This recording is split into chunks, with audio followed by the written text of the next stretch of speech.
There's no feeling more intense than starting over. If you deleted your homework the day before it was due, as I have, or if you left your wallet at home and you have to go back after spending an hour in the commute. If you won some money at the casino and then put all your winnings on red but it came up black. If you got your best shirt dry cleaned before a wedding and then immediately dropped food on it. If you won an argument with a friend and then later discovered that they just returned to their original view. Starting over is harder than starting up. If you're not ready for that, like if you've already had a bad day, then what you're about to go through might be too much. Feel free to go away and come back. I'll be here. All right, thanks for coming with me on this trip. I'll understand if you have to take a break at any point. Just find a safe place to stop and quit the game. Don't worry, I'll save your progress, always, even your mistakes. This game is a homage to a free game that came out in 2002 titled Sexy Hiking. The author of that game was Jazzuo, a mysterious Czech designer who was known at the time as the father of B games. And B games are rough assemblages of found objects. Designers slap them together very quickly and freely, and they're often too rough and unfriendly to gain much of a following. They're built more for the joy of building them than as polished products. In a certain way, Sexy Hiking is the perfect embodiment of a B game. It's built almost entirely out of found and recycled parts, and it's one of the most unusual and unfriendly games of its time. In it, your task is simply to drag yourself up a mountain with a hammer. And that act of climbing, in the digital world or in real life, has certain essential properties that give the game its flavor. No amount of forward progress is guaranteed. Some cliffs are too sheer or too slippery. And the player is constantly, unremittingly in danger of falling and losing everything. Anyway, when you start Sexy Hiking, you're standing next to this dead tree that blocks the way to the entire rest of the game. It might take you an hour to get over that tree, and a lot of people never got past it. You prod and you poke at it, exploring the limits of your reach and your strength, trying to find a way up and over. And there's a sense of truth in that lack of compromise. Most obstacles in video game worlds are fake. You can be completely confident in your ability to get through them once you have the correct method or the correct equipment or just by spending enough time. In that sense, every pixelated obstacle in Sexy Hiking is real. The obstacles in Sexy Hiking are unyielding, and that makes the game uniquely frustrating. But I'm not sure Jazzuo intended to make a frustrating game. The frustration is just essential to the act of climbing, and it's authentic to the process of building a game about climbing. A funny thing happened to me as I was building this mountain. I'd have an idea for a new obstacle, and I'd build it, test it, and it would usually turn out to be unreasonably hard. But I couldn't bring myself to make it easier. It already felt like my inability to get past the new obstacle was my fault as a player rather than as a builder. Imaginary mountains build themselves from our efforts to climb them, and it's our repeated attempts to reach the summit that turns those mountains into something real. When you're building a video game world, you're building with ideas, and that can be like working with quickset cement. You mold your ideas into a certain shape that can be played with, and in the process of playing with them, they begin to harden and set until they're immutable, like rock. And at that point, you can't change the world. Not without breaking it into pieces and starting fresh with new ideas. For years now, people have been predicting that games would soon be made out of prefabricated objects, bought in a store and assembled into a world. And for the most part, that hasn't happened, because the objects in the stores are trash. I don't mean they look bad or that they're badly made, although a lot of them are. I mean they're trash in the way that food becomes trash as soon as you put it in the sink. Things are made to be consumed and used in a certain context, and once the moment is gone, they transform into garbage. In the context of technology, those moments pass by in seconds. Over time, we've poured more and more refuse into this vast digital landfill that we call the internet. It now vastly outnumbers and outweighs the things that are fresh and untainted and unused. When everything around us is cultural trash, trash becomes the new medium, the lingua franca of the digital age. And you can build culture out of trash. But only trash culture. B games, B movies, B music, B philosophy.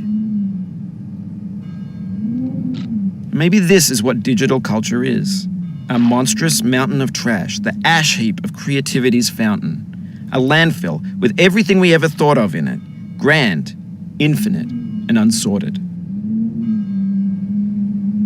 There's 3D models of breakfast, Gen X's fanfic novels, Scan magazines, green screen Shia LaBeouf, banned snuff scenes on LiveLeak. Facebook's got lifelike bots with unbranded adverts and candid shots of Kanye and Taylor Swift mashups, car crash epic failed GIFs, Russian dashcam vids, discussions of McRibs, discarded, forgotten, unrecycled, muddled, rotten, untitled. Everything's fresh for about 6 seconds, until some newer thing beckons, and we hit refresh. And there's years of persevering disappearing into the pile, out of style, out of sight. In this context, it's tempting to make friendly content that's gentle, that lets you churn through it but not earn it. Why make something demanding if it just gets piled up in the landfill, filed in with the bland things? When games were new, they wanted a lot from you. Daunting you, taunting you, resetting and delaying you. Players played stoically. Now everyone's turned off by that. They want to burn through it quickly, a quick fix for the fickle, some tricks for the clicks of the feckless. But that's not you, you're an acrobat. You could swallow a baseball bat. Now I know, most likely you're watching this on YouTube or Twitch, while some dude with 10 million views does it for you. Like a baby bird being fed chewed up food. That's culture too. But on the off chance that you're playing this, what I'm saying is, trash is disposable, but maybe it doesn't have to be approachable. What's the feeling like? Are you stressed? I guess you don't hate it if you got this far, feeling frustrated. It's underrated. An orange is sweet, juicy fruit locked inside a bitter peel. That's not how I feel about a challenge. I only want the bitterness. It's coffee. It's grapefruit. It's licorice. It feels like we're closer now. Composer and climber, designer and user. You could have refused, but you didn't. There was something in you that was hidden, that chose to continue. It means a lot to me that you've come this far, endured this much. Every wisecrack, every insensitivity, every setback you've forgiven me is a kingly gift that you've given me.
We have the same taste, you and I.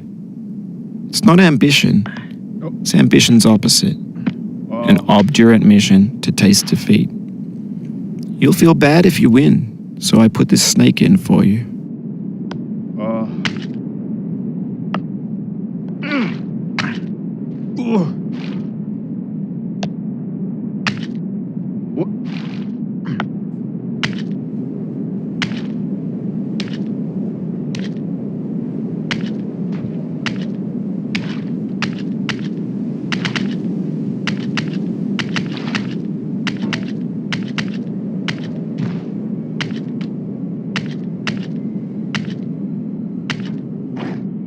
Have you thought about who you are in this? Are you the man in the pot, Diogenes? Are you his hand? Are you the top of his hammer? I think not. Where your hand moves, the hammer may not follow, nor the man, nor the man's hand. In this you're his will, his intent, the embodied resolve in his uphill ascent. Now, you've conquered the ice cliff, the platforms, the church, and the rectory, the living room and the factory, the playground, the construction site, the granite rocks, and the lakeside. You've learned to hike. There's no way left to go but up, and in a moment I'll shut up. But let me say, I'm glad you came.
No.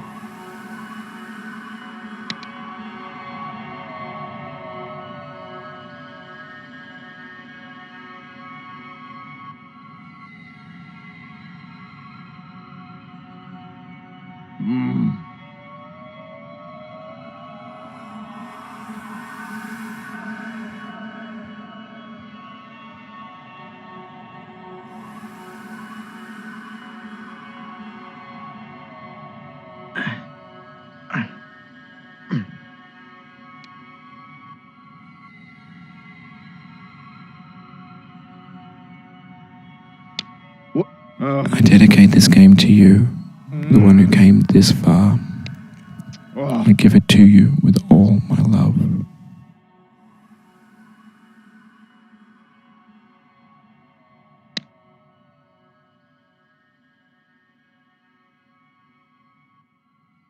Oh.